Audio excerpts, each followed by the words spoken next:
안녕하세요. 나름 살 만큼 살아서 인생을 안다고 생각했는데 갈수록 선택의 연속이라 오늘도 고민이 많은 60대 여성입니다. 자식을 키우며 산다는 것은 왜 이렇게 힘든 걸까요? 낳는 순간부터 평생을 자식에 매여 사는 느낌이 들어 오늘은 깊은 한숨만 내쉬게 되네요. 저에겐 아들 하나와 딸 둘이 있고 이 아이들을 낳고는 정말 열심히 살아왔네요. 나름 해줄 수 있는 것들은 다 해주겠다며 뒷바라지를 해주었고 정말 아이들만 보면서 살았어요.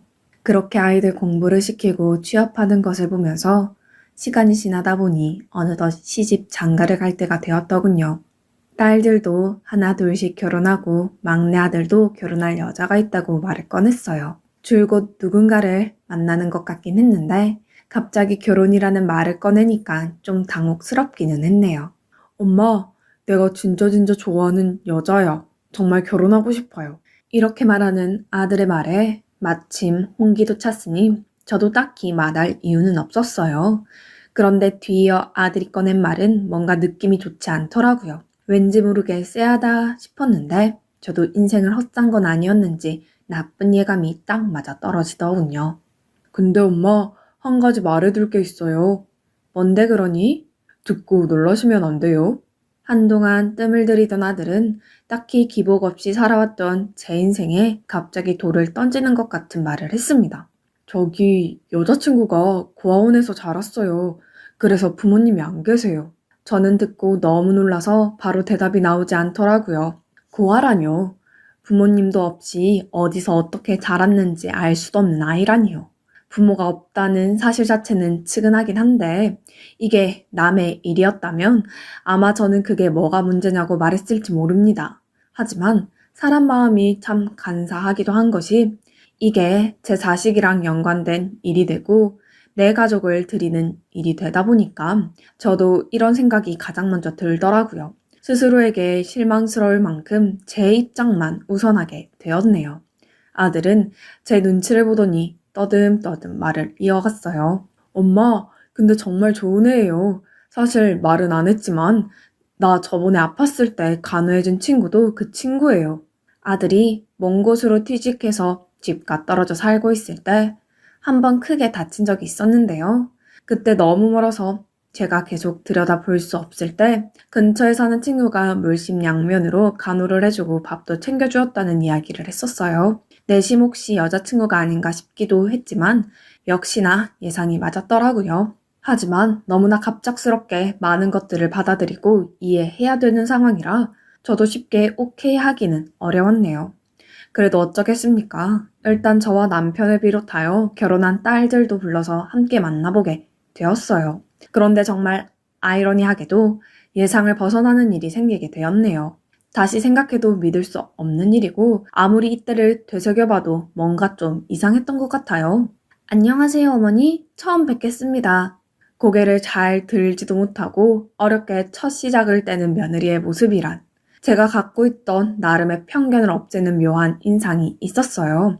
머릿속으로 이런저런 생각들을 하면서 전날 잠도 못 자고 나왔는데 제 예상과는 달리 참 단아하고 예쁜 아이더군요. 며느리를 보니 고아로 살아왔을 세월이 짠하게 느껴지기도 하고 그렇게 나쁘게 보이지만은 않았어요. 사람들 느끼는 건 다 비슷한 건지 가족들도 수더분해 보이는 며느리를 보고 한창 홍기가 찬 아들에게 문제가 될 것 같지는 않다고 느꼈던 것 같습니다. 며느리 괜찮아 보이는데 괜히 반대했다가 애가 장가 안 간다고 하면 어떡하나. 남편은 그럭저럭 마음에 들었는지 웬만하면 결혼 성사를 시키자고 하더군요. 사실 저도 내심 그렇게 싫지도 않았고 변덕이 심한 아들 성격에 저러다가 평생 장가 안 간다고 할까봐 좀 걱정되기도 했어요. 그래서 100% 마음에 드는 것은 아니었지만 어쩔 수 없이 결혼을 시키게 되었네요. 그렇게 아들 부부는 신혼생활을 시작하게 되었고 둘이서 알아서 잘 살기를 바랬습니다. 그런데 며느리가 생각한 결혼 생활은 그게 아니었는지 제가 전혀 예상치 못한 상태로 흐름이 진행되더라고요. 저를 비롯하여 온 가족들이 놀랄 정도로 며느리는 180도 변했습니다. 매일같이 아침마다 아들과 함께 저희 집에 오고 종일 저와 함께 있으면서 같이 장을 보고 집안일을 돕고 하루 종일 제 옆에만 붙어 있는 것이었습니다. 솔직히 저희 결혼한 딸들도 이러지는 않았는데 저는 처음에 이런 생활이 실감나지 않아서 조금 당황스러웠어요. 아니, 어머님, 제가 있는데 왜 어머님께서 일을 하세요? 저한테 맡기시고 쉬세요. 생전 들어보지도 못했던 말을 며느리에게 들으면서 저는 어느새 며느리가 해주는 밥과 간식들을 먹으며 어정쩡하게 앉아있게 되었네요. 그렇게 매일 저와 있고 저녁에 아들이 여기로 퇴근하면 나란히 넷이서 저녁 먹고 설거지까지 다 하고 우리가 쉬는 걸 보고 가기를 계속 하더군요. 그렇게 몇 주간을 지내고 난 뒤 쑥기 없는 며느리가 어렵게 뗀 말을 듣고 며느리의 입장을 조금은 이해하게 되었어요. 어머니, 저는 고아로 자라서 내내 엄마 있는 애들이 부러웠어요. 같이 음식도 해먹고 싶고 수다도 떨고 그렇게 해보고 싶었어요. 혹시 제가 너무 귀찮게 해드리는 건 아니죠? 이 말을 들으니 어찌나 며느리가 짠하게 느껴지던지요. 저도 자식을 셋이나 낳아서 알지만 부모와 아이의 관계라는 게 얼마나 많은 감정들로 뒤엉켜 있는 관계인가요? 그것을 한 번도 느껴보지 못하고 늘 간접적으로 상상만 했었다고 하니 가슴이 아팠습니다. 그 후 저도 마음을 조금씩 열고 며느리와 마주하는 것을 좀 더 편히하게 되었네요. 제 딸들과도 못해봤던 단둘이 영화 보러 다니는 일, 쇼핑하는 일까지 빠짐없이 따라다니는 며느리를 보니 저는 왠지 늙음하게 어린 친구가 생긴 것 같은 마음마저 들 정도였네요. 하도 같이 장 보러 다니고 매일 운동도 같이 다니고 하다 보니 동네 사람들이 막둥이 딸이 또 있던 거냐며 너스레를 떨더군요. 그렇게 금세 2년이 흘렀고 짧다면 짧고 길다면 긴 시간 서로 눈만 봐도 무슨 생각을 하는지 알 정도로 저와 며느리는 붙어 지냈네요. 참 세상 일이란 짓궂은 거지 이쯤 되면 살만하다 싶을 때 모든 것을 뒤엎어버리는 일들이 꼭 일어나는 것 같아요. 네가 감히 세상을 우습게 보냐고 야단치듯이 말이에요. 간단하게 말하자면 제 아들이 아주 큰 사고를 쳤다는 것입니다. 원래 감정 기복이 심하고 툭하면 변덕을 부려대서 곧잘 저와 남편의 속을 썩였어요. 그런데 이제 남인 며느리의 속까지 썩이게 되었네요. 남자가 되어서 결혼한 아내를 속썩인다는 것이 무슨 의미이겠습니까? 바로 술과 여자에 빠져서 도통 헤어나오지를 못한다는 거였어요. 정말 내 아들이지만 너무 괘씸하고 한심해서 며느리를 볼 낯이 없더군요. 아들이 바람을 피우고 술만 진탕 먹고 다닌다는 사실을 무려 딸들의 제보로 알게 되었어요. 딸의 말을 듣고 나니 차라리 벼락을 맞는 게 나을 정도로 머리가 어질어질했습니다. 엄마, 영환이 여자 만나고 다니는 거 알아? 뭐? 뭐라고? 아니 세상에 그게 무슨 해괴망측한 소리야. 아니 내가 얼마 전에 영환이 점심 사주려고 회사 앞에 갔는데 생판 처음 보는 어린 여자애랑 같이 있는 거야. 팔짱 끼고 아주 가관도 아니었어. 걔는 애가 왜 그러는지. 듣자마자 옆에 있던 며느리의 눈치를 바로 살폈어요. 스피커폰으로 다 들리는 상황이었고 저는 두려운 눈으로 며느리를 보았는데 며느리가 고개를 바로 푹 숙이더군요. 매일 한 집에서 살고 있는 아내의 입장에서 솔직히 모를 리가 없어 보였어요. 저는 어렵게 말을 꺼냈습니다. 얘야, 너 알고 있었니? 네, 어머니. 하고 며느리는 끄덕거리며 눈물을 참더라고요. 저는 그때 하면 안 될 말을 며느리에게 해버리고 말았어요. 다시 생각해도 가슴을 치고 싶은 말입니다. 내가 야단 칠 테니까 다시는 못 그러게 할 테니까 네가 이번만 좀 참아주면 안 되겠니? 다시는 안 그럴 거야. 지금 생각하면 참 끔찍한 말인 것 같습니다. 며느리가 제 딸이었다면 저는 이런 소리를 감히 하지 못하고 미친 듯이 분노했을 거예요. 그러나 그런 아들도 제 딴엔 자식이라고 감싸게 되더군요. 네, 어머니. 여기서 반박하고 대든다고 해도 저는 크게 할 말이 없는 입장이었는데 불쌍한 며느리는 저 한마디만 남기고 돌아서서 집안일을 계속하는 것이었어요. 그 뒷모습을 보니 안쓰럽고 너무나 미안했습니다. 그날 저녁 저는 아들을 따로 불렀고 누가 볼까 무서워 낮은 소리로 한참을 야단쳤습니다. 그런데 아들의 태도는 영 시원치 않았습니다. 아, 알았어. 엄마 좀 그만 말해요. 내가 알아서 할게. 아, 지금 만나는 애는 헤어지면 되잖아. 아니, 내가 좋다고 달라붙는데 어쩌라는 거야. 아, 결혼 괜히 했어. 그 뒤에 나온 아들의 말은 너무 기가 차서 내가 낳은 자식이 맞는 건지 잘못 키운 나를 탓해야 하는 건가 싶을 정도로 한심했어요. 아니, 엄마 아빠한테 효도하려고 장가 가준 거 아니야? 그 정도면 착하고 예쁘고 딱 좋지 뭐. 아, 근데 나도 사람인데 질리는 걸 어떡해? 듣자 하니 내가 결혼시켜서는 안 될 자식을 시켰구나 싶어서 정말 하늘이 노래졌습니다. 기가 막힌 아들의 대답을 듣고도 몇 달간은 어찌어찌 둘의 생활은 이어져 갔지만 아들은 새 여자를 끊지 못하고 계속 밖으로 돌기만 하고 거기다 며느리에게 생활비를 한 푼도 주지 않았어요. 이 소식을 드문드문 듣고 있던 중 며느리로부터 전화가 걸려왔습니다. 어머니, 오늘은 제가 몸이 너무 안 좋아서 좀 쉬어도 될까요? 매일같이 집에 오던 며느리가 오늘은 집에 있겠다고 하는데 왠지 모르게 예감이 좋지 않아 그 길로 택시를 타고 가봤어요. 제 눈으로 본 광경은 과관도 아니었습니다. 아니, 눈을 뜨고 있는 자체가 수치스럽고 목이 메이더군요. 아들이 술김에 집에 있는 것들을 뭘 그렇게 다 깨부수고 집어 던져놨는지 난장판이 되어 있었어요. 얼마나 울었던 건지 며느리의 눈은 퉁퉁 부어있고 제대로 뜨지도 못하더군요. 아무리 내가 배불러 낳고 귀하게 키웠던 아들이지만 더 이상은 참고 보기 힘들었어요. 아들은 도무지 바뀔 것 같지가 않았고 그렇다면 아무 잘못도 없이 이렇게 불쌍하게 있는 며느리를 계속해서 그렇게 붙들고 있는 것이 정말 죄가 될 것 같았습니다. 저는 일단 결단을 내리는 수밖에 없었어요. 큰맘 먹고 저는 며느리에게 통보를 했고 며느리는 그 말을 듣자마자 처음 들어보는 괴성을 지르며 울기 시작했어요. 우리 영환이랑 이혼해라 유진아. 너도 네 인생 살아야지. 저 혼자서는 못 살아요 어머님. 이렇게 엉망이 된 집에서 그런 남편과 살면서도 자기를 버리지 말라는 며느리의 울음소리에 정말 저는 안 되겠다는 생각이 들었어요. 며느리에게 정말 너무나 미안해서 당시 노후 자금으로 모으고 있었던 자금 중 그래도 나름 거금이었던 5천만 원을 찾아서 쥐어줬습니다. 그렇게 며느리의 손을 억지로 떼어내며 가족들 모두에게 상처만 남긴 일이 마무리된 것 같았네요. 이후 며느리는 몇 번이나 우리 집을 찾아오고 반찬을 갖다 놓고 했으나 이대로는 정말 아무것도 안 될 것 같아 호되게 야단을 쳐서 쫓아보냈어요. 너무 착한 아이였기에 더 가슴이 아팠고 저 역시 그대로 집으로 돌아와 아들 부부가 이혼하는 이런 상황이며 모든 것이 기가 막혀 몰래 얼마나 울었는지 모릅니다. 저만 힘든 것이 아니었는지 남편도 안 마시던 술을 마셔가면서 각자 방을 따로 쓰기도 하고 우리 집안 분위기는 점점 더 얼어붙어 갔네요. 아들은 여전히 밖으로 나돌아 연락도 끊어버린 지 오래되었고 딸들도 저들 살기 바쁘다며 명절 때나 가끔 들여다보고 살았어요. 저는 나름 적지 않은 나이에 이런 풍파를 겪게 된 게 너무 기가 막히고 억울하기도 하고 우울증까지 찾아와서 여간 힘든 게 아니었네요. 그런데 어쩌면 이렇게 안 좋은 일들은 자꾸 겹치는 건지 제가 어디까지 버틸 수 있는지 저를 시험하는 것 같더군요. 지병이 있었던 남편이 갑자기 위독해지게 되었어요.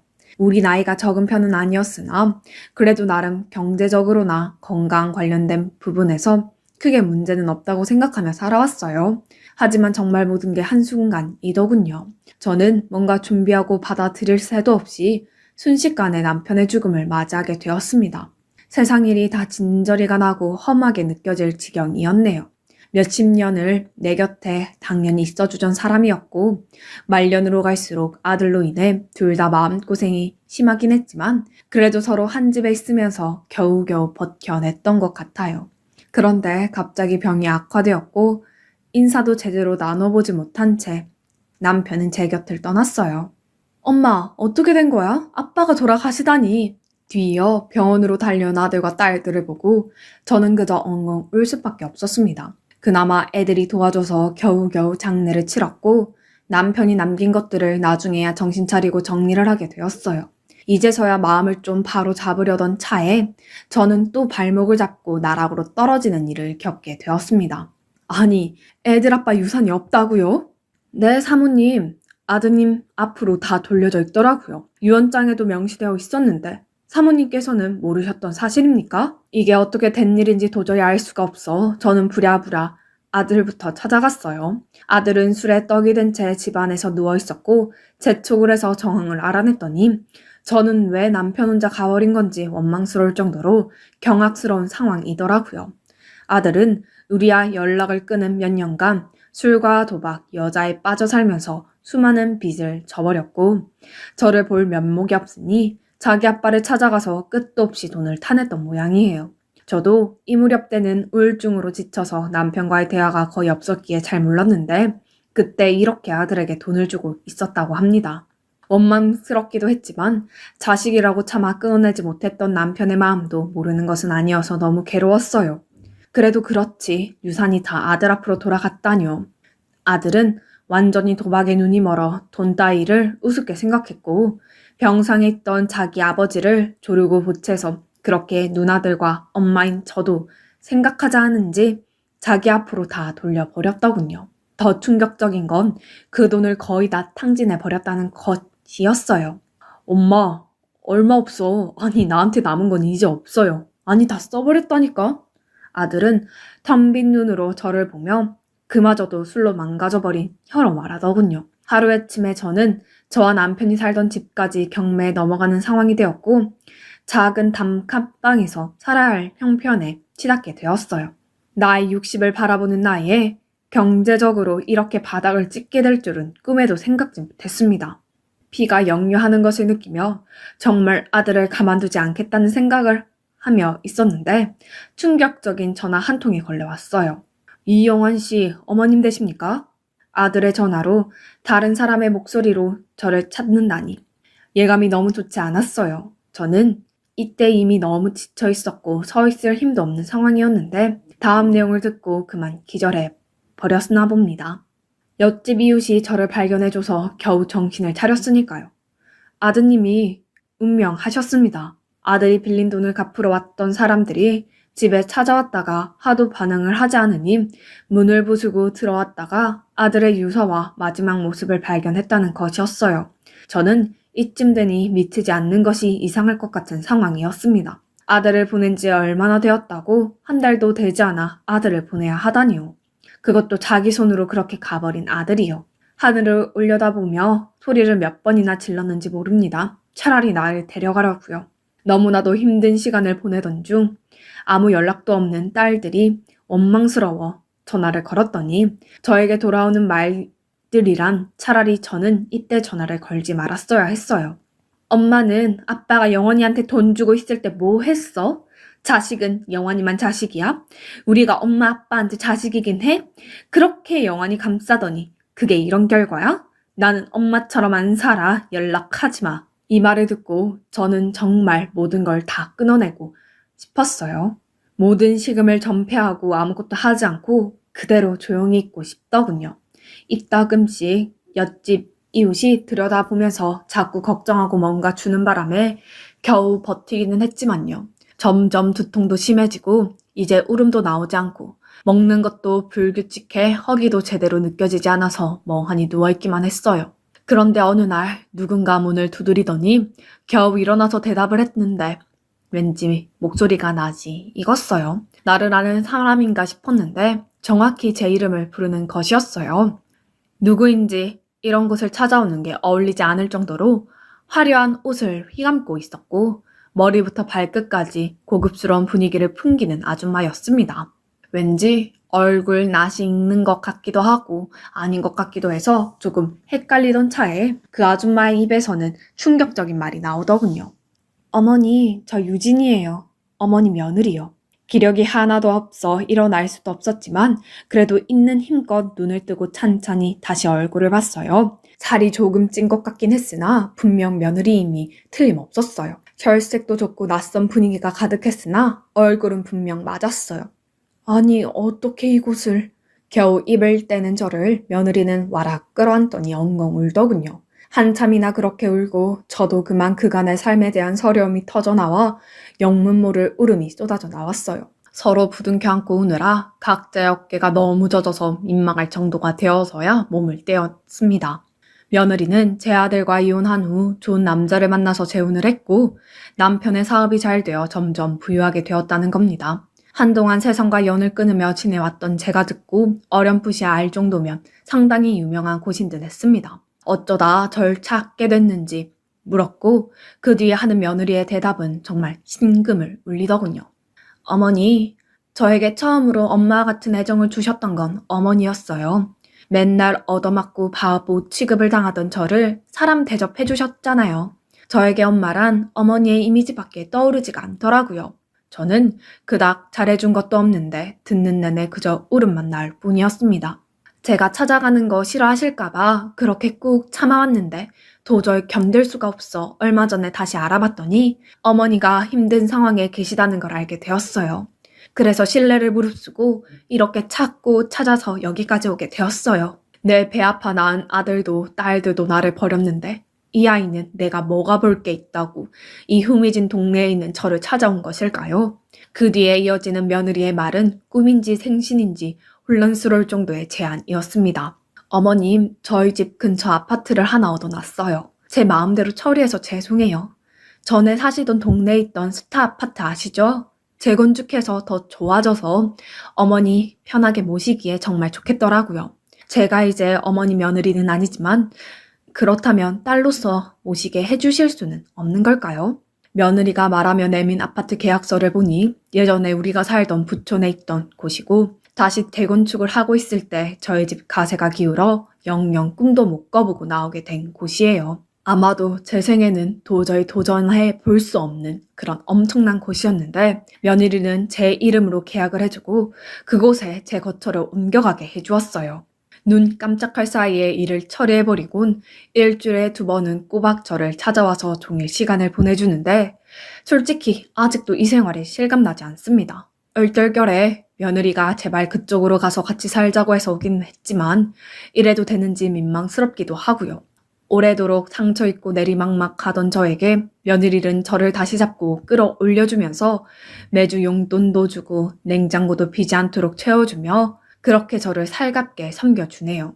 이렇게 인생이 180도 변할 수가 있는지 꿈을 꾸는 것 같아요. 저를 기억해준 며느리와 시간을 보내는 게 너무 감사하고 감지덕지한데 이런 저에게 또 다른 새로운 먹구름이 드리워지려고 합니다. 저는 조금이라도 편히 지낼 수 없는 운명인 걸까요?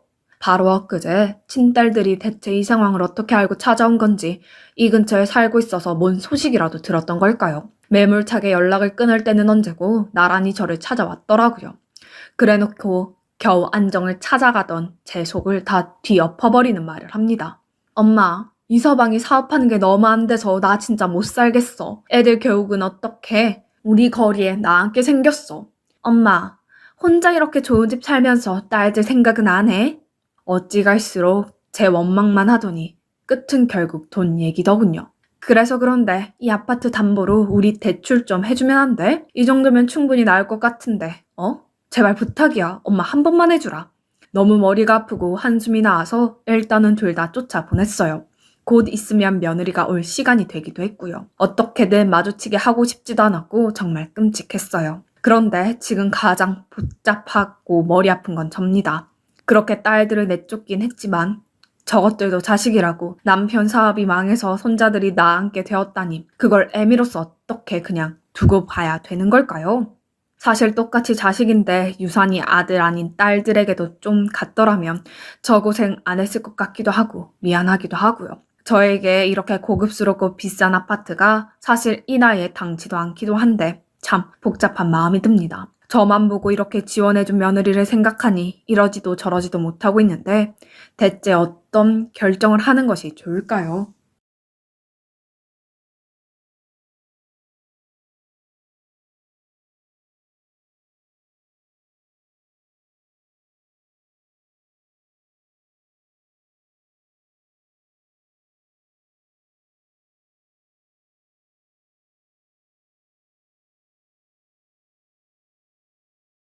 안녕하세요.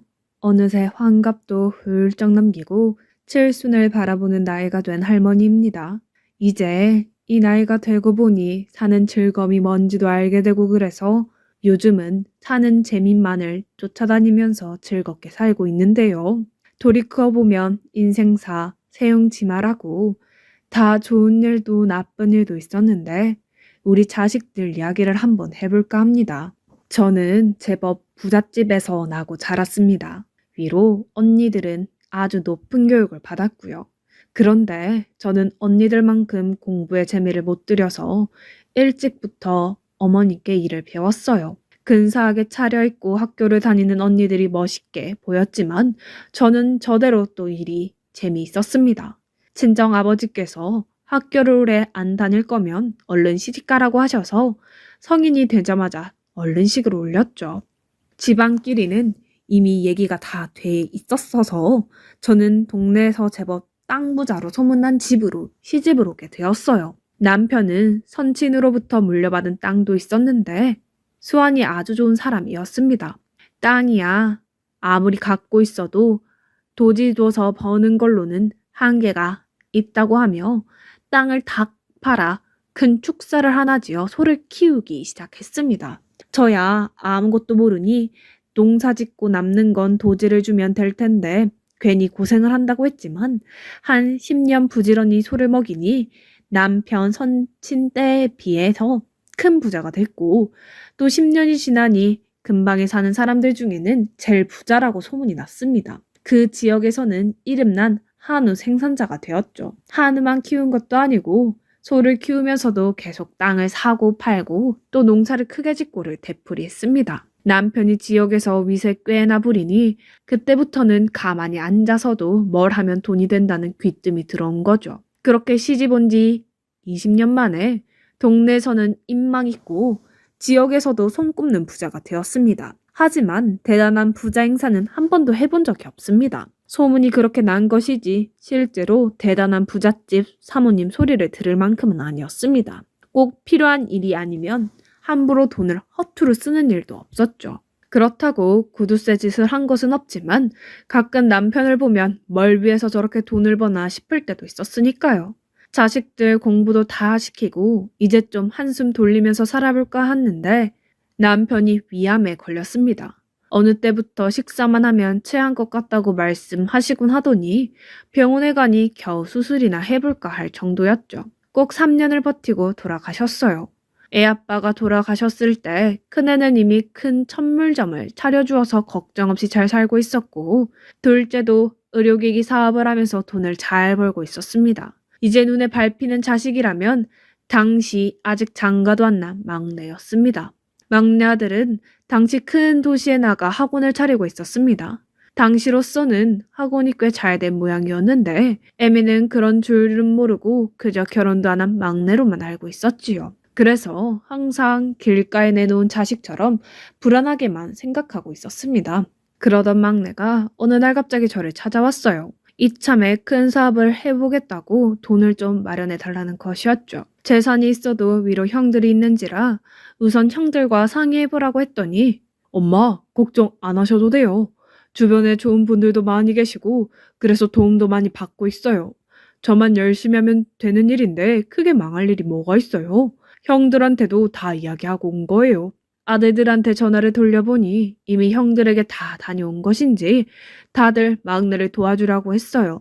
그래서 길이 안 나 있어 묶여있는 땅들을 제외하고 팔만한 땅들은 모두 정리해서 돈을 해주었습니다. 아버지 유산을 주는 셈이니 신중히 쓰라고 신신당부를 하면서 말이죠. 그런데 몇 달이 지나지 않아 이내 사고가 생기고 말았습니다. 막내 아들이 연락이 안 돼요. 큰아들을 시켜 수소문을 해봤더니 이미 그 지역에서 자취를 감춘 지 오래라는 것이었어요. 청첩병력 같은 일이었습니다. 포부 있게 사업을 해보겠노라고 돈을 마련해 가더니 마치 야반 도주를 하다시피 사라져 버리다니요.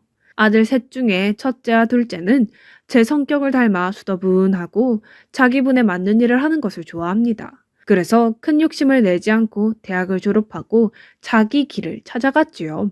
하지만 막내는 돌아가신 애아빠와 비슷한 면이 많았습니다. 학교를 다닐 때부터 돈을 남보다 앞질러 가기 좋아했고 남들이 예측하기 어려운 생각도 잘해서 무모하다 싶은 일도 잘 버리곤 했죠. 그래서 따르는 친구들도 많았습니다. 그래서 제 속으로는 기대도 컸는데 나이가 30이 넘도록 뚜렷하게 이거다 싶은 일을 하는 게 보이지 않아서 또 실망도 컸습니다. 그러던 막내가 사업을 벌이겠다고 찾아왔을 때는 기대가 컸는데 그런 아이가 몇 달 사이에 흔적도 없이 사라졌다고 하니 얼이 빠질 지경이었습니다. 그 나이가 한참을 더 알아보고 난 후에 들려준 이야기는 더욱 충격적이었습니다. 도시를 이잡듯이 뒤지고 친구들을 수소문해본 결과 막내는 도박 중독이었습니다. 애시당초 큰 사업은 모두 거짓말이고 학원을 하면서 돈은 잘 벌었지만 버는 족족 모두 노름에 쏟아붓고는 그걸로도 모자라서 큰 도박빚을 지고 있었다고 합니다. 그 소식을 듣고 상심이 커서 몇 날 며칠을 알아 누웠습니다. 도대체 애가 지발로 어디로 사라진 건지 아니면 어디 못된 놈들에게 해코지를 당한 건지 알 수가 없었으니까요. 그리고 그런 일이 있으면 솔직하게 말을 했으면 어떻게든 내줬을 텐데 흔적도 없이 사라져 버렸으니 애미로서는 원망도 컸습니다. 그쯤 동네에서 막내 아들을 찾는 사람들이 나타났다는 소문이 들려왔습니다. 얼마 지나지 않아 집으로도 찾아왔지요. 그런데 찾아온들 제가 뭘 아는 게 있어야죠. 집안에까지 불러들여 애걸복걸하며 물어봐도 별소리도 없이 앉아만 있다가 가는 것입니다. 뭐하는 사람들이냐고 물어보니 친구들이라고만 대답하더군요. 혹시 우리 아들이 일을 저지르고 다니는 게 있으면 제가 어떻게든 해결하도록 노력하겠습니다. 그러니 혹시 아들을 찾으시거든 제 이야기는 하지 말고 꼭 저에게 먼저 연락을 주셔야 해요. 그래야 일이 해결이 됩니다. 지금 아들 혼자서는 아무것도 할 수가 없습니다. 라고 신신당부를 해서 돌려보냈습니다. 그러고 2해가 더 지나갔습니다. 막내를 찾는다는 희망도 점점 없어졌어요. 백방으로 알아봐도 도무지 소식을 알 수가 없었습니다. 그래서 혹시나 아들을 못 찾더라도 정리할 건 다 정리해야겠다는 생각을 했어요. 큰애와 둘째에게 애아빠가 남긴 재산을 다 정리해서 넘겨주고 제 몫으로는 작은 집 하나를 남겼죠.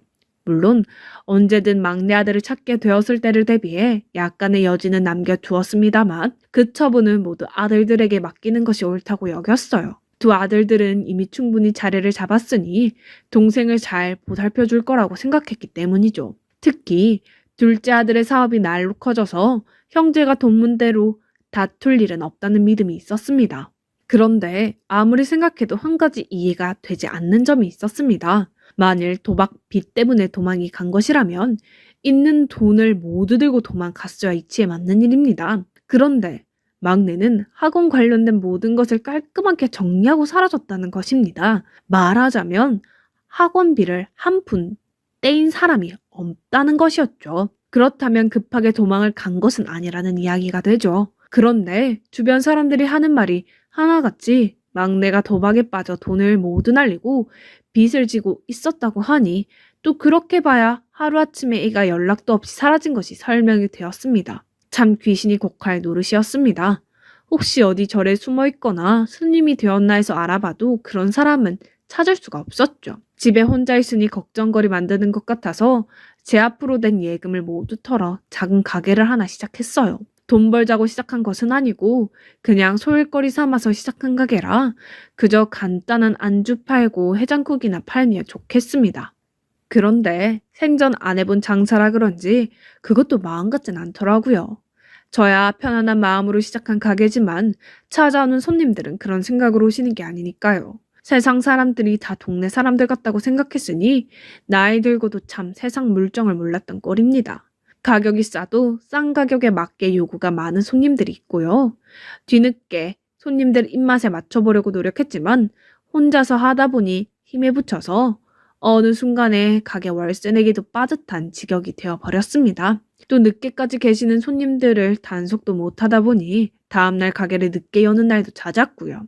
장사를 하기에는 부족한 점이 많았어요. 결국 1년 6개월 정도 운영하다가 빚만 지고 가게를 닫았어요. 그래도 아들들에게 신세지기는 싫어서 그런 내색은 전혀 안 하고 빚도 제가 일해서 모두 갚았습니다. 아들들은 아직도 그런 사정은 모릅니다.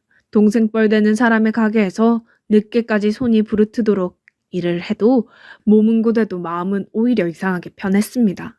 여태 좋은 부모 밑에서 태어나 자라고 돌아가신 애아빠와 아들 덕에 돈 아쉬운 줄 모르고 살았는데 이제 와서 고생을 말해서 무엇 하려는 생각도 들었고 몸은 힘들어도 내 힘으로 사니 부자 소리를 들을 때보다 마음이 더 낫기도 했죠. 그리고 무엇보다도 내 힘으로 열심히 보란듯이 살아야겠다고 다짐했던 일이 있습니다. 장사를 접기 전에 이제나 저제나 기다리던 막내 아들의 소식을 알게 되었죠. 명절날이 지나고 친한 친구가 찾아와 편지를 전해주고 갔다고 했습니다. 어머니, 미처 찾아뵙지 못하고 글로만 안부를 남겨 죄송합니다. 해결할 일이 있어 잠시 고향에 들렀다가 먼 발치에서나마 어머니를 뵙고 갑니다. 저는 지금 전혀 곤란한 지경에 있지 않습니다. 오히려 하는 일이 아주 잘 되고 있습니다. 하지만 마음먹은 바가 있어 아직 고향에 마음 편히 다녀가지 못합니다.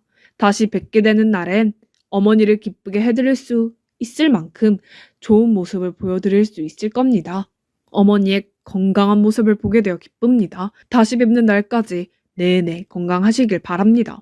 5년이 다 되도록 소식을 모르던 아들이 무사하다는 걸 안 에미의 마음은 뭐라 말로 표현할 수 없을 정도였습니다. 편지를 전해준 친구에게 몇 번을 되물어 막내의 편지가 거짓이 아니라는 것을 알았고 오히려 더 건강하고 말쑥한 모습이더라는 것, 그리고 어려운 친구를 크게 도와주고 갔다는 이야기도 들을 수 있었습니다. 그제야 모든 것이 안심이 되더군요.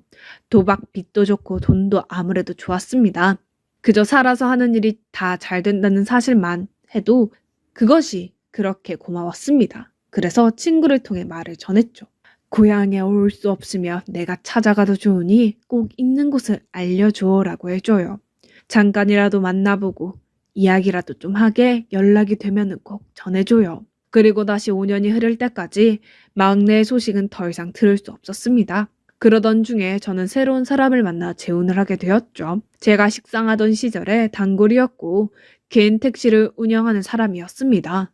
저처럼 부인과는 일찍 사별했고 자식들도 다 독립하여 나간 처지였어요. 제가 한 음식이 꼭 자기 어릴 적 고향 동네 음식과 비슷하다며 너스레도 잘 떨던 사람이었습니다. 그래서 이야기해보니 제 고향과 가까운 도시에서 나고 자랐더군요. 그래서 마치 고향 오라비를 만난 것처럼 반갑게 느껴지는 사람이었습니다. 언젠가부터는 가게가 마칠 즈음 찾아와서 식사를 하고 저를 집에 태워다 주었습니다. 제가 빚을 갚기 위해 다른 가게 일을 다니게 되었을 때도 꼭 찾아와서 제 음식 솜씨를 자랑해 주기도 하던 고마운 사람이었죠. 그래서 서로 비슷한 처지끼리 의지하게 되었습니다. 양쪽 자식들도 우리가 함께 사는 것을 적극적으로 지지해 주었고요. 그렇게 새로 만난 남편과 2년 정도를 행복하게 보냈습니다. 노년의 남녀라는 게 참 그렇게 애틋하더군요. 남편과 살면서도 저는 꾸준히 일을 하며 빚을 갚아 나갔습니다. 그런데 이런 시간도 그리 오래 가지는 않았습니다. 남편에게 원인을 알 수 없는 신경 증상이 나타나기 시작했어요. 처음에는 남편의 표정이 조금씩 어색해진다는 것을 발견했습니다. 남편 말로는 표정이 잘 지어지지 않는다고 하더군요. 그래서 뇌 쪽에 이상이 있나 싶어 정밀 검진을 해봤지만 뚜렷하게 나타나는 병은 없었습니다. 여러 병원을 전전한 끝에 치매 초기 증상일 수도 있다는 진단을 받았지만 증세에 대해서는 의사도 명확한 답을 주지 못했죠. 사람이 좀 어눌해 보이는 것까지는 괜찮았지만 이따금 손발이 멋대로 놀아 운전을 계속하는 것은 무리가 있었습니다. 손님들의 항의도 여러 번 있었고요. 그래서 많은 설득 끝에 택시를 그만두었습니다. 택시를 그만두니 남편은 집에서 혼자 술로 지새는 날이 많아졌어요. 그리고 신경 증세 때문에 택시를 그만둔 것에 큰 울분을 느꼈습니다. 술을 마시는 횟수와 양이 점점 늘면서 못된 버릇이 생겼죠. 별것 아닌 일로 트집 잡더니 저에게 손찌검을 하기 시작했습니다. 그렇게 부잣집 사모님이었다면서 그 돈은 다 어디에 두고 빈 껍데기로 살아? 자식들 얼굴 못 찾아볼 정도로 부끄러운 짓을 하다 쫓겨난 거지. 빈손이 되니 이제 내 돈 쓰면서 살려고? 그게 원래 제 돈인가요? 당연히 자식들 다 나눠주고 그랬지 뭐. 막내 아들도 어디 도망질해서 산다며? 말해봐. 나한테 말 못하는 게 뭐야? 도대체 당신 자식은 뭐하는 것들이야? 오랫동안 의지하던 사람이 갑자기 변해버리니 처음에는 충격도 컸고 무섭기도 했습니다. 하지만 이제와 또 아이들을 뭘 더 찾아가겠나 싶기도 하고 어쨌거나 잘 버티고 살아야 막내도 다시 만나보고 한다는 믿음 때문에 버틸 수 있었죠. 때려도 좋고 욕을 해도 좋았습니다. 몸도 성치 않는 데다 술까지 취한 사람이 때려봤자 얼마나 야무지게 때리겠습니까? 하지만 동네가 떠나가라고 고함을 치고 망신을 주는 것이 힘들었죠. 이미 동네에 맞고 사는 여자라고 소문이 다 날 지경이었습니다. 하지만 제 눈에는 그저 환자로만 보일 뿐이었어요. 한편으로는 또 함께 살다가 저 지경이 난 것이니 나 편하자고 버리는 것도 못할 짓이라는 생각도 들었죠. 그러다 보니 수치스러운 것도 그냥 참고 넘길만 했습니다. 수치심보다는 가슴속에 갖고 있던 희망이 더 컸죠. 그렇게 한 3년을 더 버티며 살았습니다. 그동안 남편의 행동은 점점 격해져서 경찰이 온 적도 몇 번 있었고, 한 번은 남편을 피하다가 이마가 크게 찢어진 적도 있습니다. 그런 이후로는 그냥 받아만 주다가는 큰일 나겠다 싶어 발광을 할 때마다 팔을 붙들어 잡곤 했어요. 어느 순간부터는 남편을 다루기가 편했어요. 그런 사이에 어느 날 거울을 보니 제 얼굴이 몰라보게 늙고 있더군요. 그간의 빚도 거의 다 갚아가고 많이 늙긴 했지만 욕심내지 않고 소소하게 재미를 찾아가며 살다 보니 앞으로 좋은 일도 많이 생길 거라고 스스로 위로하던 차에, 그리고 또 그리워하던 정말 꿈만 같던 막내 아들을 만났습니다. 그 만난 과정도 참 독특했죠. 그날 머리를 하러 미용실에 갔다가 시장을 보고 집으로 돌아오던 참이었어요. 대문에 들어서자마자 웬 양복 입은 청년들이 마당을 서성이고 있었습니다. 그리고는 제가 들어오는 것을 보고는 저에게 허리를 숙여 반절을 하더군요. 안녕하십니까? 혹시 김재훈 씨 어머님 되십니까? 그 말에 저는 소스라치듯이 놀라 들고 있던 손가방을 떨어뜨리고 그 자리에 우두커니 멈춰 섰는데요. 재훈이요? 재훈이는 우리의 아들인데요. 재훈이가 왜요? 지금 어디 있나요? 아, 김재훈 사장님께서 어머님을 모시러 나가셨는데 아마 중간의 길이 엇갈린 모양입니다. 잠시만 기다리시죠. 사장님이라니 이건 또 대체 무슨 소린지 도무지 알 수 없는 상황에 주변을 둘러보니 현관 사신문이 열린 사이로 남편이 방바닥에 주저앉아 있는 게 보였습니다. 뭔가 온몸이 흠뻑 젖은 채로요. 그리고 그 옆을 보니 기름통이 나 뒹굴고 있었습니다. 그러고 보니 코끝을 찌르는 이 냄새는 기름 냄새였어요. 안에 있던 청년이 저에게 손짓을 했습니다. 어머니, 걱정 마시고 거기 계세요. 위험하니 여기 들어오시면 안 됩니다. 아니, 이봐요. 당신들 대체 뭐 하는 사람들이에요? 그 사람 아픈 사람이에요. 여기요. 누구 없어요? 여기 좀 도와주세요. 그 순간 대문으로 성큼 들어오는 중년 남자는 꿈에도 잊지 못하던, 그간 아무리 힘들어도 저를 버티게 해줬던 우리 막내 아들 재훈이었습니다. 아이고 어머니, 이거 죄송합니다. 아들이 오랜만에 찾아와서는 중간에서 어머니를 놓쳐버렸네요. 좋은 차로 모시려고 나갔는데 저를 끌어안으며 능청을 떠는 모습은 10년 전에 마지막에 봤던 모습 그대로였어요. 그새 좀 나이가 들기는 했지만 오히려 인상이 더 다부지게 변했더군요. 뭐라 말문이 막혀 말을 할 수가 없었습니다. 감동적인 것은 물론이고 특별히 말을 들어보지 않고도 한눈에 봐도 크게 성공한 듯한 모습에 너무 기쁘기도 해서 뭐라고 말을 해야 할지 몰랐어요. 재훈아, 이게 다 무슨 일이니?